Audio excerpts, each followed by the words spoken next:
Hello વિદ્યાર્થી મિત્રો, good morning દરેકને. હું વિશાલ કે આપ સર્વનું હાર્દિક સ્વાગત કરું છું. અને આજે આપણે ઇંગ્લિશની અંદર એક મહત્વનો અને પ્રથમ જે પાયાનો જે ટોપિક છે એના વિશે અભ્યાસ કરીશું. તો કે આપણે ઇંગ્લિશની અંદર સૌથી પહેલા આજે છે એ મોડલ ઓક્ઝિલરી છે એનો અભ્યાસ કરીશું. તો કે મોડલ ઓક્ઝિલરી એટલે શું? તો કે સહાયકારક ક્રિયાપદ. ઇંગ્લિશની અંદર જે આપણે જે કે સહાયકારક ક્રિયાપદ છે એના વિશે અભ્યાસ કરીશું. તો કે આપણે શું એમ સમજતા હોય કે ટેન્સ એટલે કે કાળ શીખ્યા પછી આપણને ઇંગ્લિશ બોલતા આવડી જાય છે, તો ના, એ આપણો વહેમ છે. ઇંગ્લિશની અંદર આપણે દરેક જે પ્રથમ પાયાના ટોપિક ટેન્સ છે, પછી બાકી જે ડાયરેક્ટ, ઇનડાયરેક્ટ છે, એક્ટિવ, પેસિવ છે, અને અન્ય પ્રીપોઝિશન, જે કે દરેક વસ્તુ સ્પોકન, આ બધું શીખ્યા પછી પણ આપણે ઇંગ્લિશ બોલવાની અંદર અચકાતા હોય છે. અને એના માટે તો આપણે પ્રેક્ટિસની જરૂર પડે. એના સિવાય કોઈ વસ્તુ, પ્રેક્ટિસ સિવાય કોઈ વસ્તુ એ સંભવ નથી.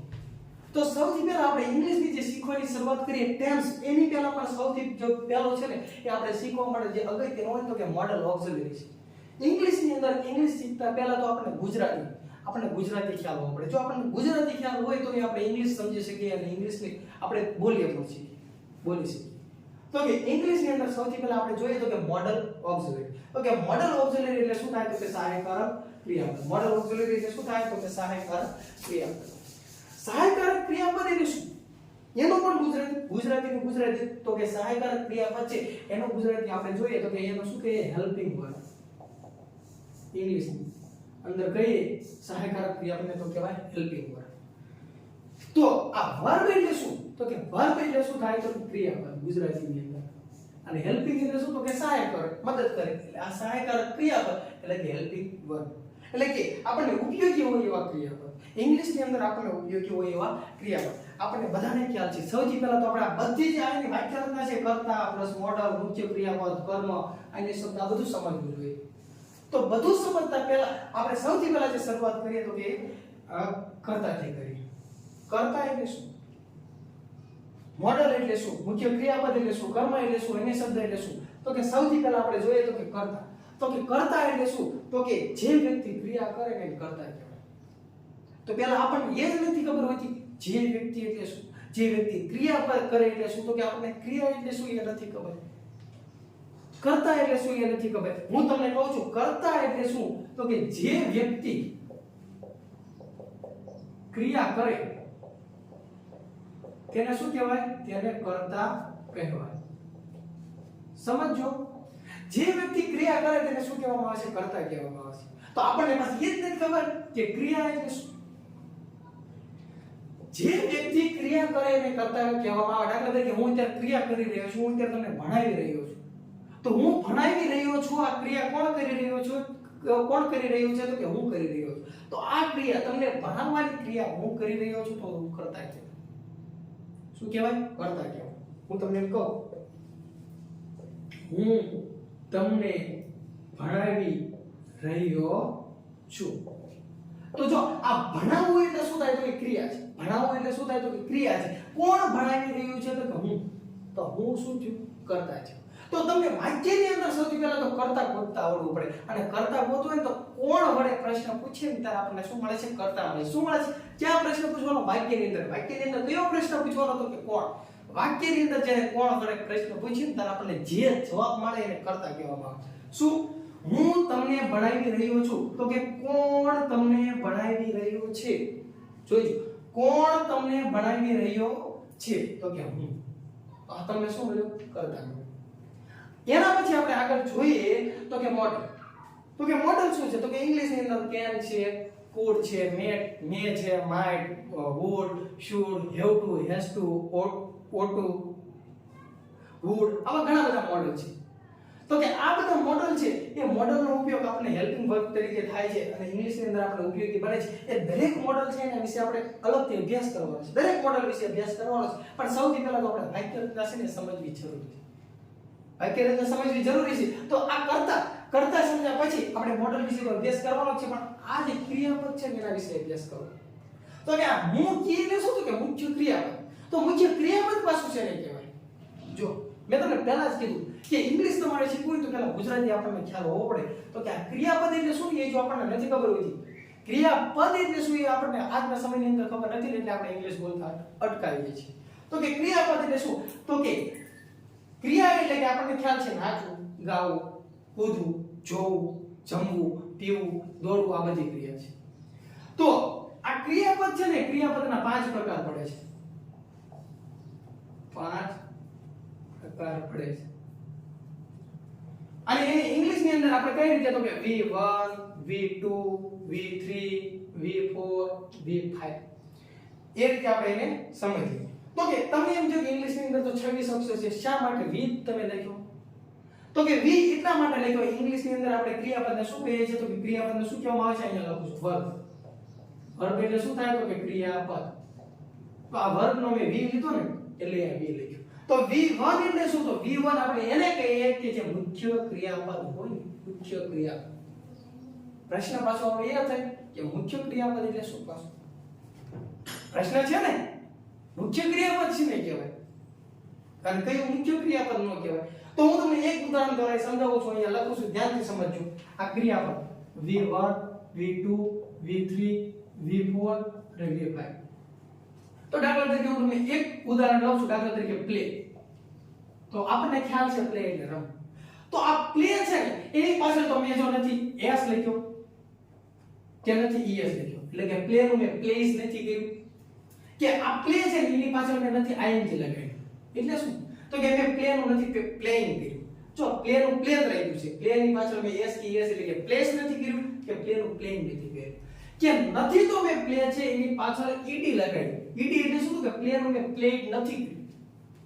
તો આ પ્લે જે ક્રિયાપદ છે એના મૂળના મૂળ રૂપમાં છે, તો એને ક્રિયાપદનું કયું રૂપ કહેવાય? મૂળ રૂપ કહેવાય. એટલે કે V1 જેને આપણે શું કહીએ છીએ? મુખ્ય ક્રિયાપદ.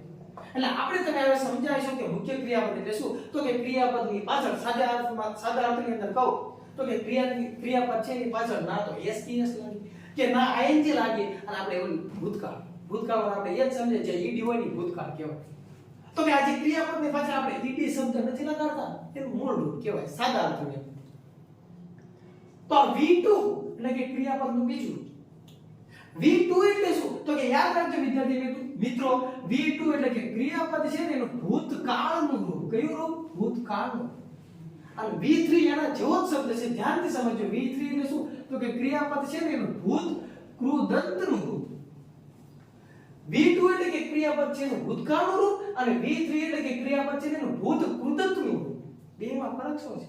તો આ V2 અને V3 એટલે કે ક્રિયાપદનું ભૂતકાળનું રૂપ અને ક્રિયાપદનું ભૂત કૃદંતનું રૂપ છે ને એની અંદર ચારેક જ અમુક સમયે તમને ફેરફાર જોવા મળે, બાકી સેમ જ હોય. જે અનિયમિત રૂપ છે ને એમાં ફેરફાર જોવા મળે. કઈ રીતે સમજીએ? જો આ પ્લે છે એનું ભૂતકાળનું રૂપ શું થશે? તો કે આ પ્લેયર છે એનો આપણે શું કરીએ? પ્લે.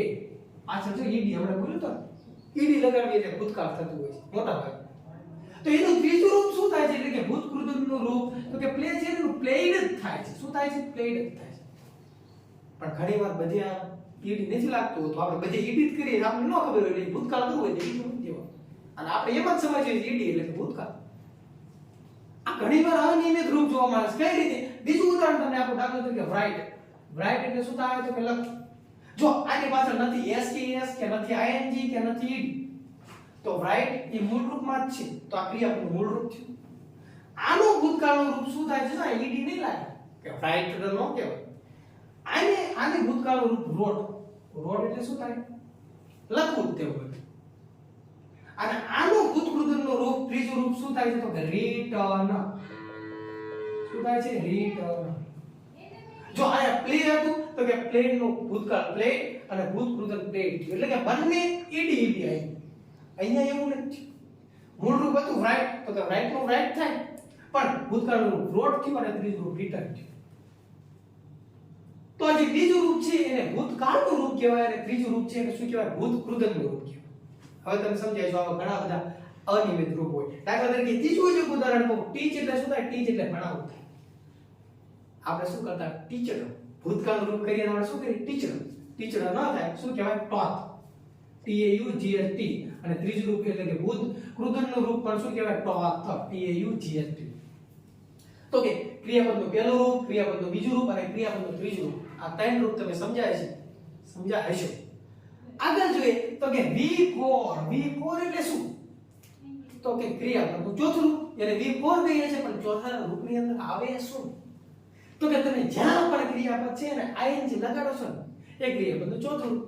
ક્રિયાપદને ing લગાડીએ છીએ એટલે શું તો કે ભાઈ આપણો આ હતું જો પ્લે નું ભૂતકાળનું રૂપ પ્લેડ થયું એનું ભૂતકૃતનું રૂપ પ્લેડ થયું ઈ પ્લેડ જ થયું ચોથું રૂપ તો કે પ્લે છે ને એને હું જ્યારે પ્લેઇંગ કરું ing લગાડું એટલે મારું ચોથું રૂપ થાય છે અહીંયા રાઈટ છે એનું ભૂતકાળનું રૂપ રોટ થયું ત્રીજું રૂપ રિટર્ન થયું અને આ રાઈટ છે ને એનું રાઇટિંગ કરું શું કરું રાઇટિંગ એટલે કે ing લગાડો એટલે મારું ચોથું રૂપ થઈ ગયું આઈ ટીચ છે એનું ભૂતકાળનું રૂપ ટોચ થયું ત્રીજું રૂપ પણ ટોચ થયું આ ટીચ છે એની પાછળ હું ટીચિંગ કરી દઉં એટલે કે ing લગાડું એટલે મારું ચોથું રૂપ થઈ ગયું તમે સમજાવે છે કે જે ક્રિયાપદ છે ને એની પાછળ તમે જ્યારે ing મૂકો ને એટલે ક્રિયાપદનું ચોથું રૂપ થઈ જાય તો ક્રિયાપદનું પહેલું રૂપ ક્રિયાપદનું બીજું રૂપ ક્રિયાપદનું ત્રીજું અને ચોથું આ ચાર રૂપ તમે સમજાય છે ન સમજાવ હોય તો વિડિયો છે બેક કરીને જોઈ લેજો હવે જોઈએ ક્રિયાપદનું પાંચમું તો કે પાંચમું રૂપ એટલે શું તો ઘણીવાર આપણે ક્રિયાપદ છે એની પાછળ s અથવા તો es મૂકીએ છીએ જો અહીં આપણે કીધું એ પાંચમું રૂપ s es એટલે શું તો દાખલા તરીકે આ પ્લે છે તો આ પ્લે છે ને એની પાછળ s મૂકો એટલે પ્લેસ તો આજે s કે es તમે જે મૂકો છો અહીંયા આપણે s મૂક્યો તો એ પાંચમું રૂપ થઈ જાય દાખલા તરીકે વોચ છે વોચ એટલે જોવું આ વોચ છે એની પાછળ તમે es મૂકો તો જો અહીંયા s અહીંયા es એટલે કે s કે es તમે જ્યારે મૂકો ને ક્રિયાપદ એ પાછળ ક્રિયાપદનું પાંચમું રૂપ થાય છે તો ક્રિયાપદના પાંચ રૂપ આપણે સમજાવ્યા છે હવે આપણે જોઈએ કર્મ શું જોઈશું આપણે કર્મ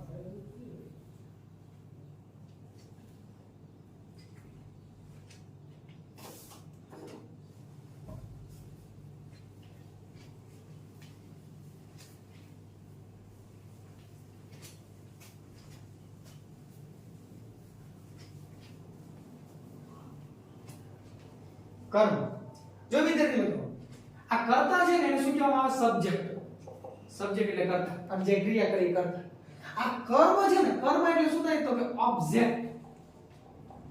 ઓબ્જેક્ટ એટલે શું થાય કર્મ સબ્જેક્ટ એટલે કે કર્તા અને ઓબ્જેક્ટ એટલે કે કર્મ હવે કર્મ છે ને કહીશું તો એ કર્મ ગોતવા માટે આપણે વાક્યની અંદર જ પ્રશ્ન પૂછવાનો જો વિદ્યાર્થી મિત્રો આ ત્યારે ખ્યાલ આવશે આપણે એક્ટિવ પેસિવ આપણે આગળ શીખવાનું થાય અને એક્ટિવ પેસિવ ત્યારે ખબર છે ને કે જ્યારે આપણે કર્તા કર્મમાં એમાં ખબર પડતી હોય ત્યારે આપણને ટેન્સ આવે છે ત્યારે આપણને એક્ટિવ પેસિવ ત્યારે આપણને ઇનડાયરેક્ટ ડાયરેક્ટ આવે છે તો કે કર્મ એટલે કે ઓબ્જેક્ટ તો કે વાક્યની અંદર હવે જોઈએ હું વાક્ય છે એની અંદર તમે શું અને કોને વડે જ્યારે પ્રશ્ન પૂછો અને તમને જે જવાબ મળે એને કર્મ કહેવાય શું મેં કીધું કે વાક્યની અંદર અને શું અને કોને વડે જ્યારે પ્રશ્ન પૂછીએ જે જવાબ મળે એને કર્મ કહેવાય દાખલા તરીકે કઈ રીતે હું તમને એક ઉદાહરણ આપું કે વિશાલ સર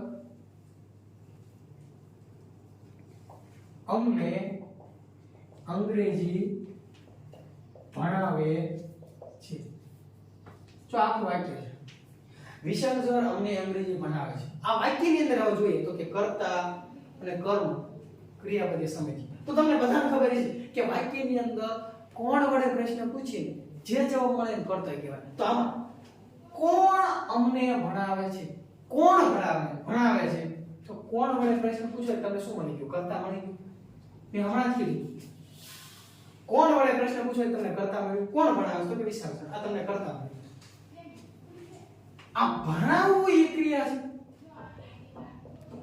ભણાવવું એ ક્રિયા છે અને આ જે છે ને એ ટુ બી નું રૂપ છે શું છે ટુ બી નું રૂપ ટુ બી નું રૂપ એટલે શું તો કે દાખલા તરીકે હું તમને એમ કહું કે હું વિશાલ છું તો આને આપણે ઇંગ્લિશ ની અંદર લખીએ તો કે આઈ એમ વિશાલ તો જેમાં આ એમ લખ્યું શબ્દ અને એમ નું ગુજરાતી શું થાય છે શું કરો શું તો જે તમે એમ લખ્યો ને ટુ બી નું રૂપ છે એટલે કે આપણે ઇંગ્લિશ ની અંદર જે કે શબ્દ આવે છે હા એમ ઇઝ આર વોઝ અને વર કહેવાય શું કહેવાય વર આપણે વેર જ બોલીએ છીએ એટલે પણ આને કહેવાય વર વેર તો આ છે વેર એટલે ક્યાં એટલે આને શું કહેવાય વર એટલે કે am is are was were પછી have has had will shall આ જે બધા શબ્દ છે ને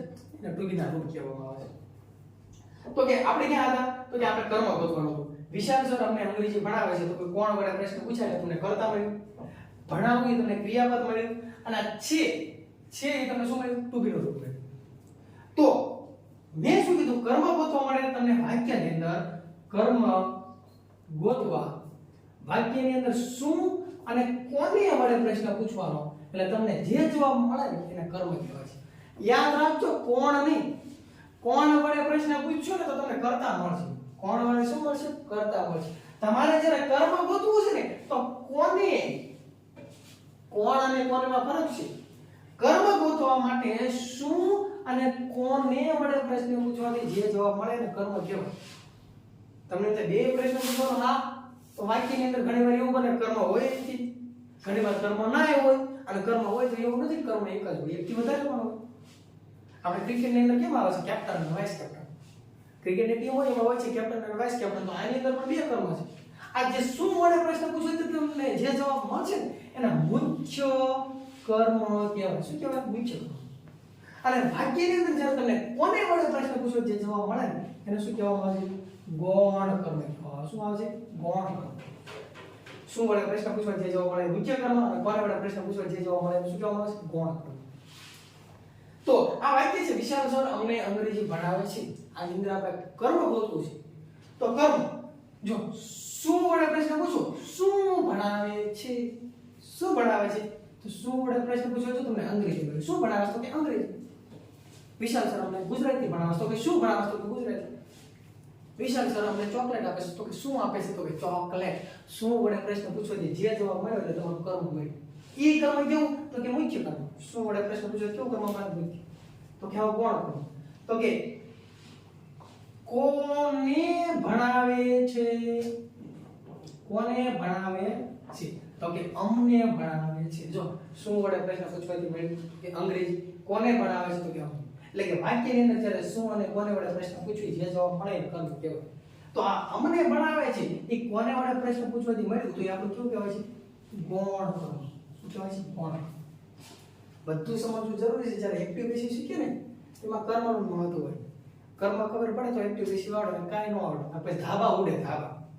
દાખલા તરીકે હું ધાબા ઉપર પતંગ ઉડાડું છું તો ધાબાને કર્મ કહી દે ધાબું ઉડાડે. શું કરે?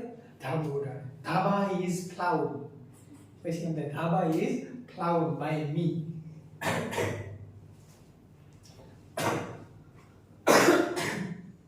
પછી આપણે આગળ આવે છે અન્ય શબ્દ.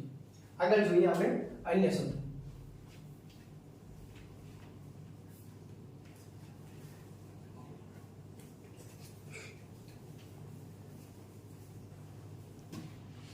તો કે અન્ય શબ્દ એટલે શું? તો કે વાક્યની અંદર કર્તા, ક્રિયાપદ અને કર્મ સિવાય જે વધારાના શબ્દ રહેતા હોય અન્ય શબ્દ કહેવાય. તો કે જોઈએ તો કે હું ધાબા ઉપર પતંગ ઉડાડું છું. જો આપણે વાક્ય બોલ રહી લીધું. જો હું કોણ પતંગ ઉડાડે છે? તો કે હું વડે પ્રશ્ન પૂછવાથી સોરી કોણ વડે પ્રશ્ન પૂછવાથી કરતા હોય. કોણ પતંગ ઉડાડે છે? કે હું. આ તમારો કરતા. શું ઉડાડે છે? શું ઉડાડે છે? તો શું વડે પ્રશ્ન પૂછવાથી તમારું કર્મ હોય. શું વડે પ્રશ્ન પૂછવાથી કર્મ હોય. આ ઉડાડવું એ શું છે? તો કે ઉડાડવું એ તમારી ક્રિયા છે. આ છું એ શું છે? તો કે ટુ બી નું રૂપ છે. હવે આ વિધિ શું છે? તો આપણે એમ સમજીએ અન્ય એટલે આપણે એમ સમજીએ આ પણ કર્મ છે. કોણ શબ્દ. તો કે શું અને કોને વડે પ્રશ્ન પૂછવાથી આપણને કર્મ મળે. આ તો ક્યાં ઉડાડે છે? ક્યાં ઉડાડે છે? આમાં ક્યાં કોને વડે તમને કઈ જવાબ મળે?